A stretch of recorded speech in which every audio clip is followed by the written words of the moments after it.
Megan Elizabeth, I am so incredibly lucky and blessed to have you in my life. And you are seriously running out of time to change your mind about any of this. So I'll be pretty quick.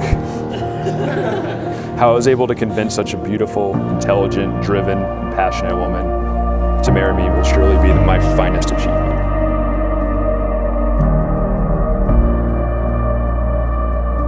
It's been 1,214 days since your little sister convinced you not to bail on a first date. Serendipity, fate, and a smartphone app initially brought us together, but since then love has held us together.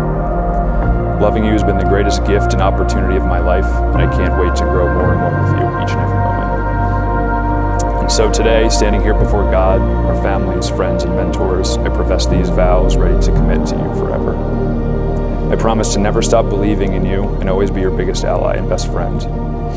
In the hardest of times, I'll be there to encourage you, to remind you of all the incredible things you've already accomplished and what you're still amazingly capable of. I promise to love you unconditionally, just as God does for us. I promise to cherish you and honor you always, to grow on a never-ending spiritual journey together that always guides our marriage. I promise to support you and serve you, to do whatever I can so that you may become the best and fullest version of yourself. I promise to be the man that you fell in love with, but also to never stop pursuing you or trying to impress you. I promise to love you even in the most difficult of times. When you're tired, frustrated, or sad, I want to be the person that you turn to first and always be there for you. I promise to accept Wisconsin Badger Red as my second favorite red in the Big Ten.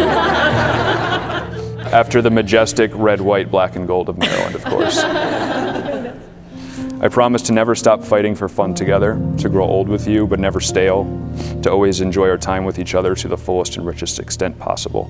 I hope that we never stop learning about each other all the days of our lives.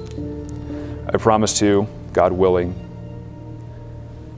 be the best possible father to our children, to raise them to be passionate, fearless, and selfless, just like their mom. I promise to keep you warm when it's cold outside, and inside too if I get to control the thermostat. To keep a selection of good wine and chocolate always fully stocked. And to sneak up from behind you for a hug in the morning and steal a kiss before going to sleep at night. I promise to fight only when it is for you or for us, to listen first, speak humbly, and never go to bed angry. Loving you is choosing you all the time, no matter what. Today I promise to do so forever. Today marks the end of yours and mine, only ours. Our hopes, our dreams, our family, the story of our future, and I can't wait to live it with you.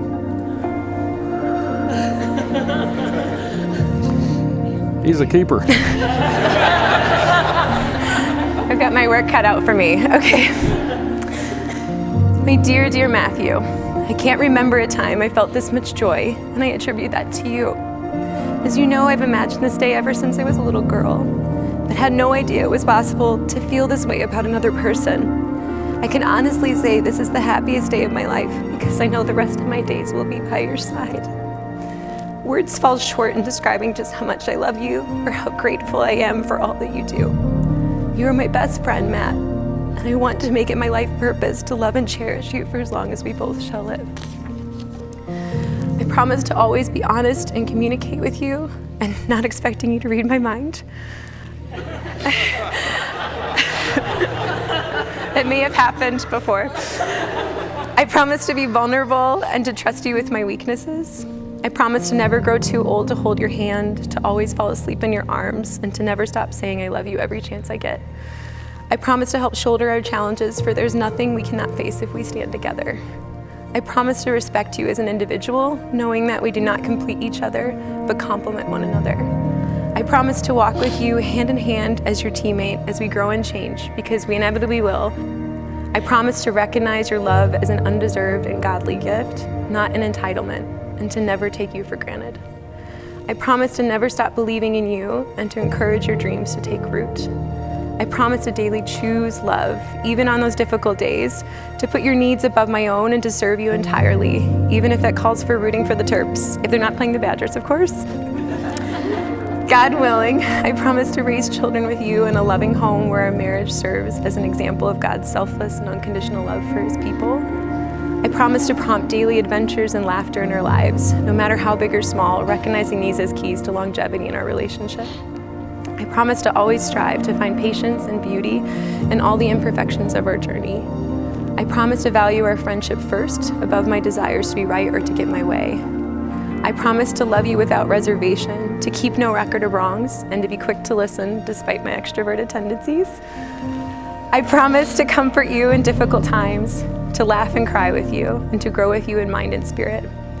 I promise to be faithful, to always seek reconciliation, and to never go to bed angry. I promise to never stop getting to know you more deeply and to help you become more and more of the man God created you to be. On this day, I give you my total devotion and trust for our lives together. I see these vows not only as promises, but as privileges, and I promise to do all these things in the grace and strength that God provides. You are one of the greatest gifts God could ever give me, and I'm so grateful I get to call you my husband. Although an entire lifetime with you could never be long enough, I give you my whole heart for as long as we both shall live. I love you and I'm for you. This day required a lot of focus. That goes without saying. But the key moving forward might sound a little bit shocking, because you see, the key to focusing on your marriage is not focusing on your marriage, but rather to focus on Jesus. You see, when we wake up and the first thought on our mind is, how can I be Jesus to the world around me? How can I be Jesus to my coworkers, to my family, my friends, my patients, my spouse? Well, then suddenly we start to view all of those people and all of those situations through the lens of Christ. We view them as He would, with sympathy, with compassion, with joy, with love.